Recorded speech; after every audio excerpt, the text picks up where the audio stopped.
Bonjour, donc je m'appelle Hervé Busset, je suis le chef de mon restaurant La Table d'Hervé Busset à Conques, territoire du Roquefort. Donc aujourd'hui, je vais vous proposer une recette à base de poire pochée que j'associe bien sûr au Roquefort. Roquefort qui va être décliné en deux façons, en crumble et également en chantilly. Pour cette recette, on va utiliser des poires William. On va utiliser également des châtaignes, des noix, alors qui sont encore un petit peu fraîches. Elles n'ont pas encore séché. Pour notre chantilly, le Roquefort, la crème. Ensuite, on va faire notre crumble de Roquefort avec de la farine d'Aveyron, du beurre, du Roquefort. Pour notre poire pochée, on va utiliser du miel. On va utiliser du mélilo, c'est une plante que je ramasse dans la nature autour du moulin. Un petit peu de gruau de cacao. On va terminer aussi avec une compotée qu'on va réaliser donc avec notre poire et de la pimprenelle. Mais pour commencer la recette, on va commencer déjà par la chantilly. Parce qu'il faut la laisser refroidir, puisqu'on va la mettre en bombe. Alors ce qu'on va faire en premier, on va prendre notre crème, et on va la verser donc, dans une casserole. Et on va la faire chauffer. Et une fois qu'elle est chaude, on va y mettre notre Roquefort. On va laisser fondre notre Roquefort assez rapidement dans notre crème. Après, on prend notre mixeur, on mixe, surtout on filtre, ça c'est très important. Et ensuite, on met en bombe avec une bombe de gaz et au frigo. Et là, il faut que ça patiente au frais. Maintenant qu'on a fait la chantilly de Roquefort qui se repose, on va prendre nos poires, donc on va les éplucher. Alors donc, il y a une partie qui va servir pour faire les poires pochées. Alors qu'on va mettre à cuire, donc sirop, sucre, un petit peu de mélilo.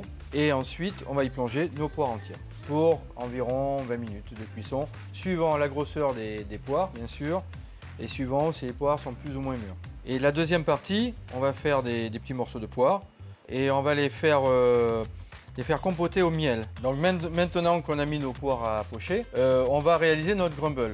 Donc là, on va mettre notre farine. On va rajouter notre beurre. Alors il faut du beurre à température, ça c'est très important. Et bien sûr, notre Roquefort. Et là maintenant, au travail, alors il faut bien malaxer avec les deux mains. Donc il faut bien mettre entre les mains la farine, le beurre et malaxer le Roquefort. L'idée c'est d'obtenir en fait une pâte un peu granuleuse.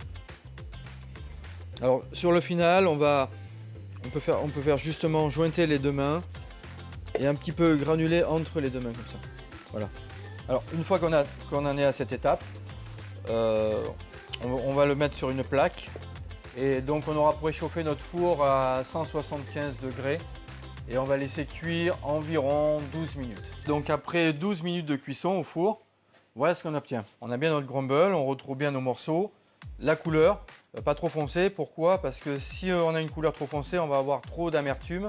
Il vaut mieux garder une couleur assez claire.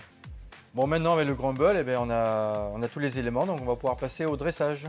Donc on va faire ça en deux étapes. On va commencer par la poire pochée. Alors on va récupérer notre petit concentré de poire. Donc c'est notre poire qui a compoté avec notre miel. On l'a bien réduit, on voit bien la couleur. Hein. Alors ça va nous permettre de faire notre assise.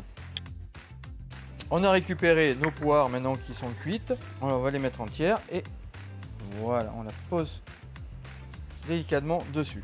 Ce qu'on va faire, on va mettre un petit peu de gruau de chocolat autour. Le mélilo, ça remplace la vanille. Donc le mélilo, vous l'aurez peut-être pas chez vous, mais remplacé par la vanille, c'est pareil. Voilà, donc sur cette partie, on va rester sobre. Voilà. On met en évidence notre poire. Maintenant, on va attaquer la deuxième présentation qui accompagne cette poire. Qui est axé complètement sur le Roquefort. On va prendre notre fameux crumble, on va mettre un petit peu au fond. Là, c'est pour ramener le craquant. Notre chantilly, on va souffler un petit peu.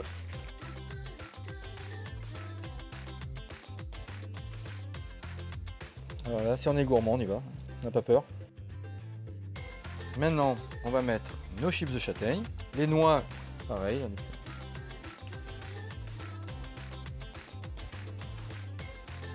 Et on va ramener un petit peu de verdure.